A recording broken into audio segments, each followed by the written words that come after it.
এক ভদ্রলোক, হিন্দু ভদ্রলোক, মসজিদের কিনারা দিয়ে তার বাড়ি যাওয়ার রাস্তা দিয়ে যায়, যাওয়ার সময় ফলো করে, অনেক সময় মসজিদের দিকে চায়, যারা মসজিদে করে কি মসজিদে করে কি দেখে। অনেক সময় জামাত ছেড়ে যখন দাঁড়িয়ে শোনে, হঠাৎ করে একদিন তার মনে প্রশ্ন লাগলো, যখনই যাই তারা যখন সম্মিলিত ভাবে প্রার্থনা করে, নামাজ পড়ে, তখন দেখি তাদের ইমাম যিনি, তিনি যখন দাঁড়াইতে গিয়ে প্রতিদিন শুনি উনি বলেন সামি আল্লাহু লিমান হামিদা। আছে না নাই? চিন্তা করে, ইমাম প্রতিদিন একটা মেয়ের জন্য শুধু দোয়া করেন, যে মেয়েটার নাম হলো হামিদা। কোনটা? হামিদা। এই মহল্লায় গ্রামে কি আর কোন মেয়ে লোক নাই? অনেক তো আছে, ফাতেমা আছে, জোহরা আছে, কুলসুম আছে, আয়েশা আছে, বিভিন্ন আছে। ইমাম সাহেব শুনে প্রত্যেক দিন যখন আমি যাই দেখি, তাহলে হামিদার জন্য দোয়া করে। ব্যাপারটা কি? হামিদা নামের মহিলাটা কিন্তু ভালো, ইমাম সাহেব দোয়া করেন। সিদ্ধান্ত নিল, আমার বাড়ির কিনারায় 4 জন মুসলমান ভদ্রলোক আছে যে নামাজ পড়ে। কে করে? নামাজ পড়ে। গিয়েছে এর কাছে, গিয়ে জিজ্ঞাসা করলো, ভাই একটা জিনিস বুঝতে পারি না, তোমাদের মসজিদের ইমাম সাহেব প্রতিদিন যখন নামাজ পড়ায় শুধু একটা মেয়ের জন্য দোয়া করে, যে মেয়েটার নাম হলো হামিদা। আমি অনেক সময় দাঁড়াইয়া দেখি ইমাম সাহেব শুধু বলে সামি আল্লাহু লিমান হামিদা। ব্যাপারটা কি? ওই নামাজি তখন বলল, ঠিক তো, তুমি যা বলছো আমিও তা দেখি। ইমাম সাহেব প্রতিদিন আর কারোর জন্য দোয়া করে না, শুধু একটা মেয়ের জন্য দোয়া করে, সেটা হলো সামি আল্লাহু লিমান হামিদা। ঠিক আছে, আজকে আমিও যাবো, গিয়ে ইমামকে জিজ্ঞাসা করবো। মসজিদে গেছে, জীবনে ইমাম সাহেব রাগ করবেন না, একটা কথা আপনাকে জিজ্ঞাসা করবো। আজ 25 বছর থেকে আমি নামাজ পড়ি, নামাজে যখন আই দেখি আপনি শুধু একটা মেয়ের জন্য দোয়া করেন, আর কারোর জন্য দোয়া করেন না। ইমাম সাহেব বলেন, কার জন্য? আপনি প্রত্যেক দিন শুধু বলেন সামি আল্লাহু লিমান হামিদা, আর কেউ নাই। ইমাম সাহেব চিন্তায় পড়লেন, এই লোকটারে খেয়ে দিয়ে বোঝাই। আর মনে মনে চিন্তা করেন, আহারে, এই তো হলো আমার সমাজের মানুষের অবস্থা, যারা নামাজের মধ্যে দাঁড়াইয়া রাখে, কোরআন বাদ দেন, নামাজের মধ্যে দাঁড়াইয়া যে আল্লাহু আকবার কয়, এর অর্থটাও জানে। সামি আল্লাহু লিমান হামিদা বলে, এটার অর্থ জানে না। সুবহান রাব্বিয়াল আলা বলে, এটা বুঝে না। সুবহান রাব্বিয়াল আযীম বলে, 40 বছর থেকে নামাজ পড়তেছে, এর অর্থ জানে না। সূরা ফাতিহা তো দূরের কথা। এই যদি হয়, একজন নামাজের অবস্থা দেখেন, ইমাম এসে জিজ্ঞাসা করতেছে, একটা মেয়ের জন্য কেন দোয়া করেন? মানে নামাজের শেষে দাঁড়াইয়া যা করে নিজেও তা জানে না। এর কারণে নামাজের সংখ্যা বাড়তেছে, নামাজ চলতেছে। এই নামাজ আমার সমাজের মানুষের চরিত্রের উপর আসর করে না, বুঝে না জানে পড়তেছি। মুসলমানকে আল্লাহর কালাম কোরআনুল কারীম যেন তিলাওয়াত করা তৌফিক দে। সকলে বলেন আল্লাহুম্মা আমিন। যারা তিলাওয়াত জানি তাদেরকে যেন আল্লাহ প্রতিদিন কমপক্ষে 5টা বার, কয়বার? আওয়াজ করে বলেন, কয়বার?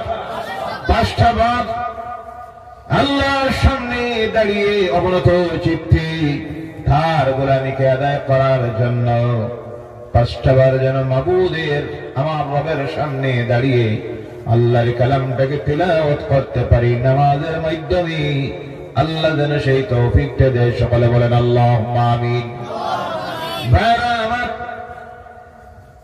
এই কোরআনুল কারীম এমন একটা কিতাব, আল্লাহ পাক এমন কিতাব দিলেন, দুনিয়ার মানুষ যে বিষয়ে তাকে প্রশ্ন করে, আল্লাহর কালাম কোরআনুল কারীম সেই জবাব দুনিয়ার মানুষকে দিয়ে দেয়। বলে সুবহানাল্লাহ। অদ্বিতীয় কিতাব, অন্য ধর্মগ্রন্থ আর কোরআনুল কারীমকে আপনি একই অবস্থার ধর্মগ্রন্থ যদি ভাবেন তাহলে ভুল বুঝবেন। কারণ হলো এই কোরআন এমন এক কিতাব, যে কিতাব এই জমিনের কারো লিখিত নয়, দুনিয়ার মধ্যে তাকে লেখাও হয় নাই। অন্যান্য সমস্ত ধর্মগ্রন্থগুলি এই দুনিয়ার মানুষ তারা নিজে নিজে লিখেছে, কিন্তু আল্লাহর কালাম কোরআনুল কারীম দুনিয়ার কেউ লিখে নাই। এই পৃথিবীর সৃষ্টির আগে আল্লাহর কালাম কোরআন লিখিত হয়ে গেছে। বলে সুবহানাল্লাহ। যখন পৃথিবী নাই, সেই সময় আল্লাহ তার কালাম কোরআনুল কারীমকে এমন এক জায়গার মধ্যে রাখলেন, কোরআনকে যদি জিজ্ঞাসা করা হয় কোরআন দিয়ে তুমি বলো এই পৃথিবীতে আসার আগে তুমি কোন জায়গার মধ্যে ছিলে, আল্লাহর কালাম কোরআনুল কারীম কি সুন্দর ভাষায় দুনিয়ার মানুষকে জানাইয়ে দেয়, বাল হুয়া কুরআনুম মাজিদুন ফি লাওহিম মাহফুজ। বলো আল্লাহু আকবার। বাল হুয়া কুরআনুম মাজিদ, এটা বলকে এটা হলো আসীম কিতাব, এবং এই পৃথিবীতে আসার আগে এটা ছিল লৌহে মাহফুজ, সুরক্ষিত একটা জায়গায়। সুবহানাল্লাহ বললেন না? দুনিয়া আওয়ার আগে কোন জায়গায় ছিল? লৌহে মাহফুজে। ভাইরা নাজিল করার জন্য আল্লাহ রাব্বুল আলামিন এমন একটা নাজিল হলো 3 বার। কয়বার নাজিল হয়েছে? কয়বার? 1 নম্বরে আল্লাহ রাব্বুল আলামিন এই কোরআনুল কারীমকে লৌহে মাহফুজ থেকে নাজিল করলেন দুনিয়ার উপরের আকাশে। কোন আকাশ? কথা বলেন, কোন আকাশ? আকাশ কয়টা জানা নাই? 7টা। কয়টা? আধুনিক বিজ্ঞান এখন পর্যন্ত আকাশ কয়টা সেই কথা বাহির করতে পারে নাই। আকাশের কি কোনো দরজা আছে? তা বাহির করতে পারে নাই।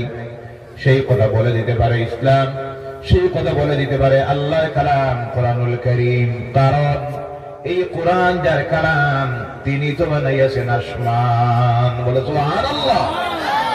এর জন্য যেখানে যা কিছু আছে তিনি যেটা যেইভাবে সৃষ্টি করেছেন সেটা বলার জানার ক্ষমতা যার আছে তিনি হলেন আল্লাহ সুবহানাহু ওয়া তাআলা। এর জন্য আল্লাহ বলছেন দুনিয়ার মানুষ শোনো, আকাশ কয়টা আমি বানাইলাম। আল্লাহ রাব্বুল আলামিন বলছেন আল্লাযী খালাকা সাবআ সামাওয়াতিন তিবাকা। বলো আল্লাহু আকবার। 7 স্তরে আমি আকাশকে সৃষ্টি করেছি। সুবহানাল্লাহ বলেন। আকাশ কয়টা? 7টা। আধুনিক বিজ্ঞান এখন পর্যন্ত আকাশ নিয়ে দ্বিধায়। তাদের মধ্যে 3টে শ্রেণী। একটা শ্রেণীর অভিমত হলো আকাশ বলতে কিছুই নাই, আর একটা শ্রেণীর অভিমত হলো আকাশ একটা, আর একটা শ্রেণীর অভিমত হলো মানুষের চোখের দৃষ্টি যেখানে গিয়ে শেষ হয় ওখানে নীলি নীলি রং দেখা যায়, আকাশ বলতে কিছুই নাই।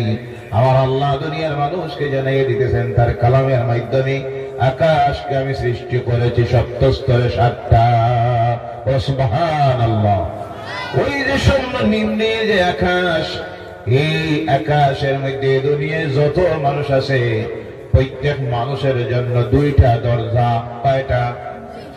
একটা দরজা দিয়ে প্রতিটি মানুষের আমল নাকি আল্লাহর দরবারে গিয়ে হাজির করা হয়, আর আরেকটা দরজা দিয়া দুনিয়ার প্রত্যেকটা মানুষের রিজিক জমিনের মধ্যে আসতে থাকে।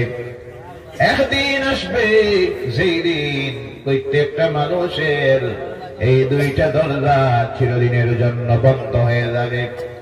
যেই দিনে রিজিক শেষ হয়ে যাবে, যে দরজা দিয়ে রিজিক নাযিল হয় অবতীর্ণ হয়, আল্লাহ ডাক দিবেন আমার ফেরেশতারা আমার ওই বান্দার রিজিক শেষ হয়ে গেছে, এর জন্য যে দরজা দিয়ে তার রিজিকটা দেওয়া হয় ওই দরজাটা বন্ধ করে দাও। তার দরজা বন্ধ হয়ে যাবে। আর একদিন সেই দিন আপনার আমার রূহ কবজ করা হবে, করার পর নেককারদের রূহটাকে জান্নাতের কাফন দিয়া আল্লাহর ফেরেশতারা আকাশের দিকে নিয়ে যখন রওনা হবেন, ওই দরজার সামনে যাওয়ার পর আল্লাহর রহমতের ফেরেশতারা ওয়েলকাম জানাবে, মারহাবা জানাবে, স্বাগতম জানাবে। এই দরজা দিয়ে তার রূহটাকে নিয়ে রাখা হবে ইল্লিয়িনের মধ্যে। বদকার যারা তাদের রূহটাকে যখন নিয়ে রওনা করা হবে এই দরজা দিয়ে আবার তার রূহ ঢুকবে, নিয়ে রাখা হবে যে জায়গার মধ্যে, সেই জায়গাটার নাম হবে সিজ্জিন। আল্লাহর বান্দাকে যখন কবরে নিয়ে রাখা হবে আবার আল্লাহর পক্ষ থেকে বলা হবে এই রূহটা যেন তার ভিতরে ঢুকাইয়া দেওয়া হয়। নেককারদের রূহ ইল্লিন থেকে তার বডির মধ্যে ঢুকাইয়া দেওয়া হবে, আর বরকাতদের রূহ সিজ্জিন থেকে তার বডির মধ্যে যেমনি ঢুকাইয়া দেওয়া হবে। তার জন্য সেই দরজাটাও বন্ধ হয়ে যাবে, আমলের দরজাটা বন্ধ হয়ে যাবে, তার আমল আর আল্লাহর দরবারে দেওয়ার প্রয়োজন হবে না। এই যে দেওয়া হলো বডির মধ্যে ঢুকাইয়া, নেককার যদি হয় এই জান্নাত তার কবর তার জান্নাতের টুকরো হয়ে গেল, বলেন সুবহানাল্লাহ। বদকার যদি হয় কবর হয়ে যাবে তার জন্য জাহান্নামের টুকরা। ওই জাহান্নামের আযাব আরম্ভ হলো তা কিয়ামত পর্যন্ত। এরপরে কিয়ামত, মিজান, হিসাব, ফুলসিরাত, নাজাত, জান্নাত আর না হয় জাহান্নাম। এই হলো দুইটা দরজা। কয়টা? ভাইরা আমার, এই আকাশ জমিনের উপরের যে আকাশ, প্রথম লৌহে মাহফুজ থেকে কোরআনুল কারীম আসলো দুনিয়ার উপরের আকাশে, ওখান থেকে পৃথিবীতে দেওয়ার জন্য আল্লাহ পাক এর আগে ফিল্ডটাকে তৈরি করার জন্য পাঠাইলেন 1,23,999 জন নবী। বলে সুবহানাল্লাহ। মতান্তরে 2 লক্ষ। সর্বশেষ আল্লাহ যখন দেখলেন কোরআন দেওয়ার সময় হয়ে গেছে, সেই সময় আল্লাহ যাকে জমিনের মধ্যে প্রেরণ করলেন সর্বশেষ নবী হিসাবে, তিনি হলেন আপনার আমার নবী জনাবে মুহাম্মদুর রাসূলুল্লাহ সাল্লাল্লাহু আলাইহি ওয়াসাল্লামকে আল্লাহ জমিনে দিলেন। আর দেওয়ার পর সার কালাম কোরআন জমিনে আল্লাহ নাযিল করবেন। আল্লাহ দেখলেন আমার কোরআন হলো সম্মানী, আমার নবী মুহাম্মদুর রাসূলুল্লাহ হলেন সম্মানী নবী। এর জন্য এই কোরআনটাকে দিতে গিয়ে আল্লাহ এমন একটা মাসকে সিলেকশন দিলেন, যেই মাসটা 12টা মাসের মধ্যে সবচেয়ে সম্মানিত মাস, যেই মাসের নাম হলো রমজানুল মুবারকের মাস। বলো সুবহানাল্লাহ। যার জন্য আল্লাহ বলছেন বিসমিল্লাহির রহমানির রহিম, শাহরু রমাদানাল্লাযী উনজিলা ফীহিল কুরআন। বলো আল্লাহু আকবার। 12 মাসের মধ্যে কোন মাস সবচেয়ে সম্মানী? জি, আওয়াজ করে কথা বলেন, কোন মাস? রমজানুল মুবারকের মাস। এজন্য আল্লাহ সিলেকশন দিলেন কোরআনকে পাঠানোর জন্য রমজানের মাস। এই 365 দিনের মধ্যে 12টা মাসের মধ্যে একটা রাত্রিকে আল্লাহ সবচেয়ে মর্যাদাবান বানালেন, যেই রাত্রিটার নাম হলো লাইলাতুল কদরের রাত্রি। কেন সম্মানী হলো? প্রশ্ন আসতে পারে, কেন সম্মানী হলো? সম্মানী হওয়ার কারণ হলো আল্লাহর কালাম সবচেয়ে সম্মানিত যে কিতাব এই রাত্রিতে নাযিল হয়েছে, যার কারণে আল্লাহর কাছে সেই রাত্রিটা সবচেয়ে সম্মানী রাত্রি হয়ে গেছে। যার জন্য আল্লাহ বলছেন ইন্না আনজালনাহু ফি লাইলাতিল কদর। বলো আল্লাহু আকবার। সারা বছরের মধ্যে কোন রাত সম্মানী? জি, কথা বুঝতে আপনারা বুঝতে অসুবিধা হয় তাহলে জবাব দিবেন। সারা বছরের মধ্যে কোন রাতটা সম্মানী? লাইলাতুল কদরের রাত্রি। বলেন সুবহানাল্লাহ। কার কারণে? কোরআনের কারণে। কার কারণে? কতটুকু সম্মানী? আল্লাহকে প্রশ্ন করার আগে আল্লাহ নিজে উত্তর দিতেছেন, লাইলাতুল কদরি খায়রুম মিন আলফি শাহর। বলো সুবহানাল্লাহ। 1000 মাসের চাইতে উত্তম 1000 মাস রোজা রাখলে আর রাত্রিতে ইবাদত করলে যে সব হয়, এক রাত্রিতে ইবাদত করলে আমার রব আল্লাহ পাক তার সমতুল্য সব আমলনামায় দিয়ে দেন। বলো সুবহানাল্লাহ। তার কারণ হলো এই রাত্রিতে নাযিল হয়েছে কোরআন। রাত্রিতে নাযিল হয়েছে কি? কোরআনুল কারীম। কোরআন যদি নাযিল হওয়ার কারণে এই রাত্রির এই মর্যাদা হয়, কোরআন নাযিল হওয়ার কারণে এই মাসের যদি এই মর্যাদা হয়, তাহলে কোরআন যাদের সিনার ভিতরে ঢুকে যায় তাদের মর্যাদা সম্মান কতটুকু আল্লাহর কাছে কিছু অনুমান করা যায়নি না? না, যাদের সিনার ভিতরে এই কোরআন ঢুকে যায় তাদের সম্মান মর্যাদা আল্লাহর কাছে আসে না নাই?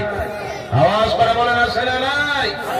ভাইরা আমার, শুধু তা আমার, যারা এই কোরআন পড়বে, যারা এই কোরআন মানবে, যারা এই কোরআনের আদেশ মানবে, নিষেধ মানবে, কোরআনের উপর আমল করবে, তারাও আল্লাহর কাছে সবচেয়ে সম্মানিত মাখলুক হয়ে যায়। সৃষ্টির মানুষ যদি সব আশরাফুল মাখলুক, আল্লাহর সৃষ্টির সেরা জগৎ। কিন্তু আবার এই মানুষের মধ্যে আল্লাহ কোয়ালিটি তৈরি করেন। কোয়ালিটি তৈরি করতে গিয়ে এক নম্বরে যে জিনিসটা দিয়ে আল্লাহ কোয়ালিটি তৈরি করে তার নাম হলো ঈমান। তার নাম এর জন্য জেনে রাখবেন, ঈমান বহুত বড় একটা নিয়ামত। এই নিয়ামত আল্লাহ প্রত্যেককে দেয় না, প্রত্যেকের জন্য সেটা নসিব হয় না। যার মুকদ্দরে ঈমান আছে সেই ব্যক্তি জমিনে সবচেয়ে সম্মানী আল্লাহর কাছে হয়ে যায়। এর জন্য আমার সঙ্গে জবান মিলিয়ে পড়ুন, লা ইলাহা ইল্লাল্লাহু মুহাম্মাদুর রাসূলুল্লাহ, আশহাদু আল্লা ইলাহা ইল্লাল্লাহু ওয়াহদাহু লা শারীকা লাহু ওয়া আশহাদু আন্না মুহাম্মাদান আবদুহু ওয়া রাসূলুহু। এটা পড়া অন্তর দিয়ে বিশ্বাস করার নাম হলো ঈমান। এর নাম আমাদের আছে না নাই? আওয়াজ করে কথা বলেন, আছে না নাই? বলেন সুবহানাল্লাহ। সৌভাগ্য আমাদের, আমরা ঈমান আনতে পেরেছি।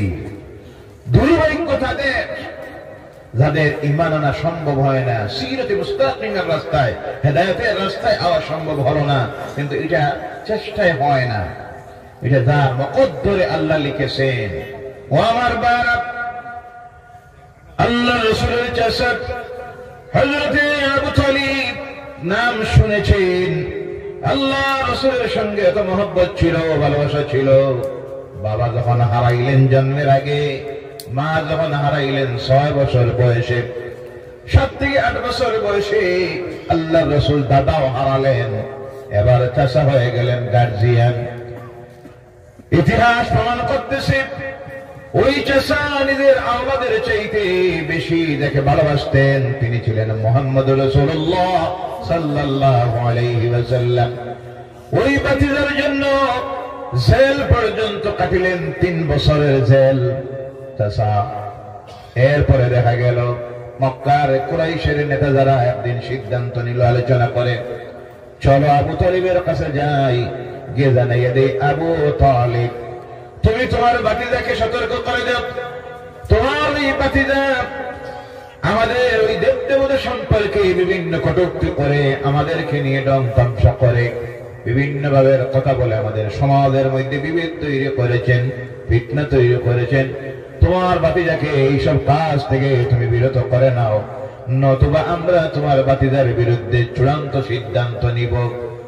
চাচা আবু তালিব আল্লাহ রাসূল সাল্লাল্লাহু আলাইহি সাল্লামকে কিছু বললেন না। আর কয়েকটা দিন গেল, চূড়ান্ত সিদ্ধান্ত নিল মক্কার নেতৃস্থানীয় কাফিরেরা, মুশরিকেরা। আল্লাহ রাসূলের চাচা আবু তালিবের কাছে এসে বলল, আবু তালিব তোমার ভাতিজাকে সর্বশেষ তুমি জানাইয়া দেও, এবার তোমার ভাতিজা যদি তার এই কাজ থেকে বিরত না হন তাহলে আমরা এমন ব্যবস্থা নিব, আবু তালিব তোমার বিরুদ্ধে আমরা ব্যবস্থা নিতে বাধ্য হব। এবার আবু তালিব আল্লাহ রাসূল সাল্লাল্লাহু আলাইহি সাল্লামকে ডাক দিয়ে বলেন, ভাতিজারে তোমার দায়িত্ব আমি নিয়েছি, তোমার গার্জিয়ান আমি। তারা এইভাবে বলে গেল তুমি কাজ থেকে যেন বিরত হয়ে যাও, এবং সঙ্গে বলে গেল তোমার উদ্দেশ্য কোনটা, তুমি কি চাও। তুমি যদি চাও নেতৃত্ব তাহলে তারা তোমাকে নেতা বানাইয়া দিবে। তুমি যদি চাও সুন্দরী কোন মেয়েকে বিবাহ করার জন্য সব মক্কার সবচেয়ে সুন্দরী মেয়েটা তোমাকে তারা দিয়ে দিবে, বিবাহ দিবে। ধন সম্পদের জন্য যদি তুমি করে থাকো তাহলে তাও বলে দেও, তারা সবে মিলে মক্কার সবচেয়ে বড় ধনী তোমাকে বানাইয়ে দিবে।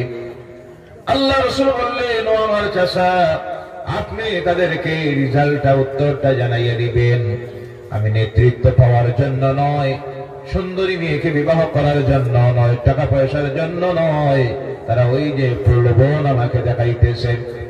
এটা তো দূরের কথা, আকাশের চাঁদ যদি আমার হাতের মধ্যে নিয়ে তারা তুলে দেয়, এক হাতে চাঁদ আর এক পাশে যদি সূর্য, তাহলে আমি মুহাম্মদ আল্লাহ তাদের কসম করে বলতেছি ওই সব কোনো কিছুর আমার প্রয়োজন নাই।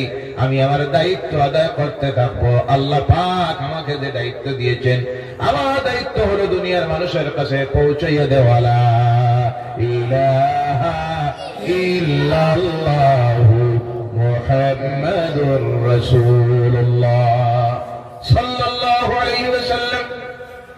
এবার তারা সিদ্ধান্ত নিল, বয়কট করলো।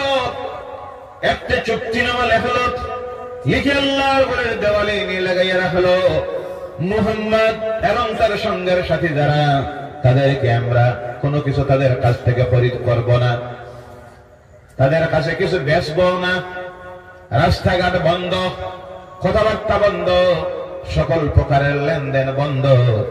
আল্লাহ রাসূল এখন বাধ্য হয়ে সঙ্গের সাথীদেরকে নিয়ে শিয়ারে আবু তালিব গিরি গুহায়, তিন দিকে পাহাড়, একদিকে শুধু রাস্তা, সেই জায়গায় আল্লাহর হাবিব সঙ্গের সাথী যারা যারা আল্লাহর দ্বীন গ্রহণ করেছিলেন তাদেরকে নিয়ে সেখানে থাকা শুরু করলেন, সঙ্গে আবু তালিব। কিন্তু আবু তালিব তখন আল্লাহর দ্বীন গ্রহণ করেন নাই। বাতিজার কারণে একাকী বাতিজাকে কিভাবে ছেড়ে দিব সম্ভব নয়। বাতিজার সঙ্গে চলে গেলেন সেখানে 3 বছর। এমন অবস্থা তৈরি হলো, খানি নাই, পানি নাই।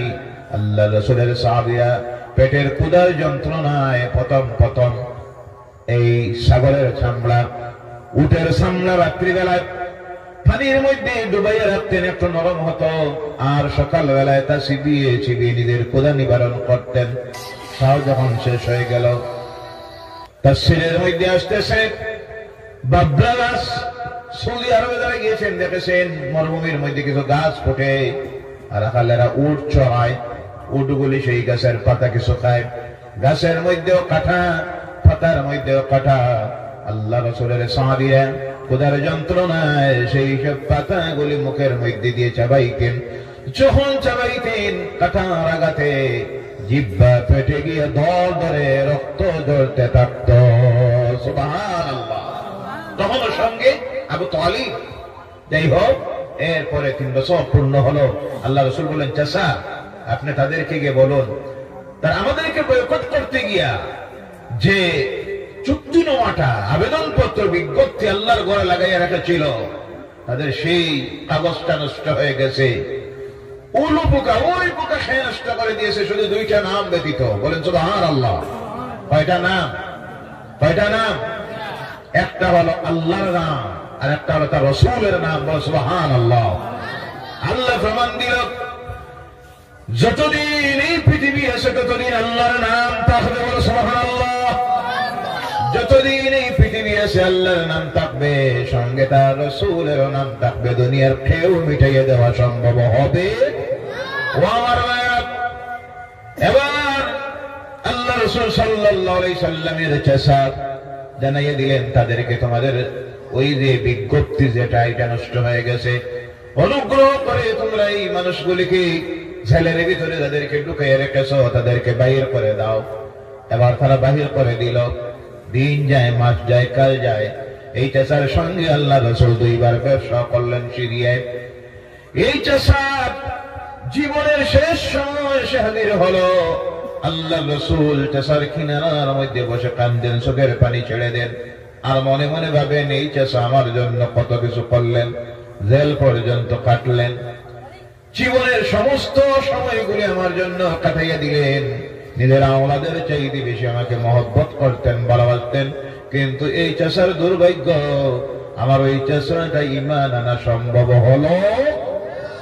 এবার চাচার কিনারায় গিয়ে বসে বলেন, চাচা একটাবার আপনি শুধু বলেন লা ইলাহা ইল্লাল্লাহু মুহাম্মাদুর রাসূলুল্লাহ, তাহলে আপনার বাতিজা আমি মুহাম্মদ আল্লাহর নবী হয়ে আল্লাহর জাতের কসম করে বলতেছি, কিয়ামতের দিন চাচা আপনার আমার গলায় গামছা লাগাইয়া আমার সঙ্গে আপনাকে আল্লাহর জান্নাতের মধ্যে নিয়ে যাব।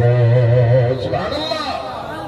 দুর্ভাগ্য, ওই যে আগে বলেছি, ঈমান আনা সকলের দ্বারা নসিব হয়। মুকদ্দরে যার আছে ঈমান, আল্লাহ তাকে হেদায়েতের রাস্তায়, সিরাতে মুস্তাকিমের রাস্তায় আনে। বলুন সুবহানাল্লাহ। একেবারে শেষ সময় আল্লাহ রাসূল চাচাকে যখন অনুরোধ করে, চাচা তখন বলে, বাতিজারে বাপদাদার ধর্ম ত্যাগ করা সম্ভব হবে না। বলো নাউযুবিল্লাহ।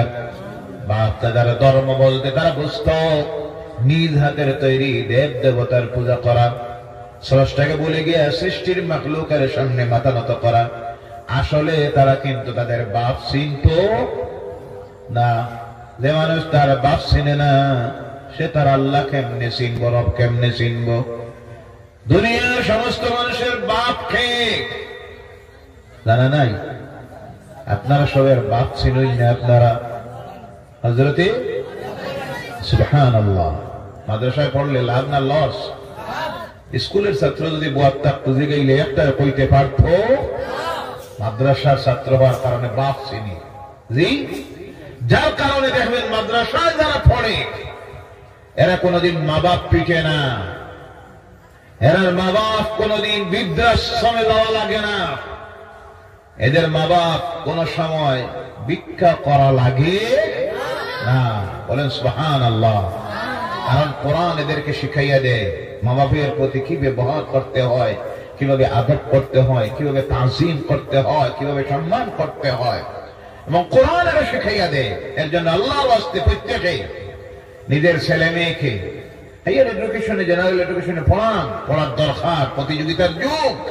এমএ পাস করুক, বিএ পাস করুক, পিএইচডি করুক, এমফিল করুক, সব পড়ুক, কিন্তু সঙ্গে পড়াইবেন আল্লাহর কালাম কোরআন। রাজি আছেন? আর যদি এই কোরআন না পড়ান, কোরআনের যদি জ্ঞান না দেন, যত শিক্ষিত হোক, এটা হবে শিক্ষিত একটা শয়তান। কথা ঠিক কিনা ভাইরা আমার? এই জন্য বলতেছিলাম, জীবনের শেষ সময় আমার চাচাকে বললেন, ও চাচা, পুরো বাক্যটা বলার দরকার নাই, শুধু বলুন লা ইলাহা ইল্লাল্লাহ। তাহলে কিয়ামতের দিন আমি আল্লাহর কাছে এই সুপারিশটা করতে পারবো, আল্লাহ, আমার চাচা তো যদিও মুহাম্মদ রাসূলুল্লাহ বলেন নাই, কিন্তু তুমি আল্লাহর প্রতি বিশ্বাস স্থাপন করেছেন, এক আল্লাহ স্বীকার করেছেন। আমি তোমার দরবারে সুপারিশ করি, মাবুদ, আমার চাচাকে তুমি নাজাত দিয়ে দাও। কিন্তু সেই সময় দুর্ভাগ্য, আবু তালিব আল্লাহর দ্বীন গ্রহণ করলো না। কারণ বাপ দাদার ধর্ম যদি পরিচয় জানা থাকতো, বাপকে আল্লাহ বলছেন, ইয়া আইয়ুহান নাসু তাকু রাব্বাকুমুল্লাযী খালাকাকুম মিন নাফসিন ওয়াহিদাতিন ওয়া খালাকা মিনহা যাওজাহা وبث منهما رجالا كثيرا ونساء। বলো আল্লাহু আকবার। হে দুনিয়ার মানুষ, ভয় করো তোমার রবকে, যিনি সৃষ্টি করেছেন তোমাদেরকে একই সত্তার থেকে, আর তার থেকে সৃষ্টি করেছেন তার জীবন সঙ্গিনী, আর তার থেকে তিনি সৃষ্টি করেছেন অগণিত নারী আর পুরুষ। বলো সুবহানাল্লাহ। আল্লাহ বুঝাইয়া দিতেছেন, তোমাদেরকে সৃষ্টি করেছি আদম থেকে, তার থেকে সৃষ্টি করেছি তার জীবন সঙ্গিনী হাওয়াকে, আর আদম আর হাওয়া থেকে অগণিত নারী পুরুষকে সৃষ্টি করেছি। অর্থাৎ ও পৃথিবীর মানুষেরা, তোমাদের সকলের মূল বাপ একজন, যার নাম হলো আদম আলাইহিস সালাম। ওই আদম আলাইহিস সালামের ধর্ম ছিল ইসলাম। বলেন সুবহানাল্লাহ।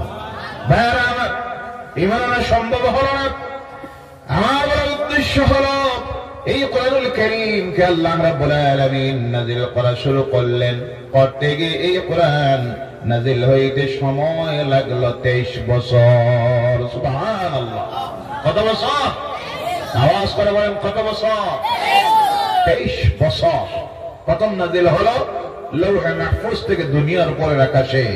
ওখান থেকে সময়ে প্রয়োজনে এক আয়াত, কোন সময় 2 আয়াত, কোন সময় 1 রুকু, কোন সময় 1 সূরা। প্রথম কমপ্লিট সূরা হিসেবে আল্লাহ যে সূরাকে নাযিল করলেন, সেই সূরার নাম হলো সূরা আল ফাতিহা। কোন সূরা? সূরা আল ফাতিহা। এর জন্য কোরআনুল কারীমে আল্লাহ যা আলোচনা করেছেন সমস্ত কিছু ঢুকাইয়ে দিয়েছেন এক সূরার মধ্যে, যেই সূরার নাম হলো সূরা আল ফাতিহা। এর জন্য আল্লাহর বিধান হলো, যারা মুমিন হবে, মুসলমান হবে, তারা রোজ কমপক্ষে 5 বার। কয়বার? আওয়াজ করে বলেন, কয়বার? 5 বার। ফজরের সময় 4 বার, যোহরের সময় 12 বার, শুক্রবার হইলে যোহরের সময় 2 বার। জি, ঠিক আছে? বোঝা যায়? সব তো বুঝলেন। যোহরের সময় 12 বার, জুম্মাবার হইলে 2 বার, মানে জুম্মার নামাজ 2 রাকাত। আমি কইলাম 2 বার, আপনারা ফিরিস্তা লাগাই বইরিলা, বোঝা গেল না মানু না ফিরিস্তা। কয়বার? শুক্রবারে কয়বার জানা নাই? আপনারা জুম্মা টুম্মা পড়েছেন কয় রাকাত? তাহলে কথা বলেন না কেন? আমি বললাম 2 রাকাত, আপনারা হ্যাঁ কমপক্ষে কত রাকাত? 12 রাকাত। কত রাকাত? 12 রাকাত। পড়েন তো? জি, এখন নাই, এখন কমছে, কারণ এখন তো কমা শুরু হয়েছে, থেরাপিও আই গেছে 8 রাকাত। আপনাদের দিকে নাই তো আগে নেই? আলহামদুলিল্লাহ, বলেন আলহামদুলিল্লাহ। আমার জোহরের সময় 12 বার, আসরের সময় 8 বার, মাগরিবের সময় 7 বার, এশার নামাজে 12 বার, উইতিরের নামাজে 5 বার, টোটাল 38 বার। কতবার? মুমিন যারা তারা তাদের রব আল্লাহর সামনে দাঁড়াইয়া কোরআনুল কারীমের সূরা হিসাবে প্রথম যে সূরা নাযিল হয়েছিল সেই সূরাকে তিলাওয়াত করতে হয়, এবং তিলাওয়াত করা হলো ফরজ। তিলাওয়াত করা ফরজ। এর মতো বড় দোয়া আল্লাহর জমিনে আর নাই, বলে সুবহানাল্লাহ। এর মতো বড় ঔষধ আল্লাহর জমিনে নাই, বলে সুবহানাল্লাহ। এর জন্য আল্লাহ পাক মুমিন মুসলমান যারা তাদের উপরে রোজ 5 বার এই সূরা তিলাওয়াত করা, তার সামনে দাঁড়াইয়া ফরজ করে দিয়েছেন। ও আমার ভাইরা, এই কোরআনুল কারীম নাযিল হতে সময় লাগলো 23 বছর। যার কারণে জেনে রাখবেন এই পৃথিবী থেকে আল্লাহর দেওয়া কিতাবগুলি বিদায় হয়ে গেছে, বিদায় হয়ে যাবে, কিন্তু একটা মাত্র ধর্মগ্রন্থ তা কিয়ামত পর্যন্ত আল্লাহর জমিনে টিকে থাকবে। দুনিয়ার কোনো শক্তি মিটানি সম্ভব হবে না, যার নাম হবে ইসলাম, আর যার নাম হলো কোরআন। বলো সুবহানাল্লাহ। কিন্তু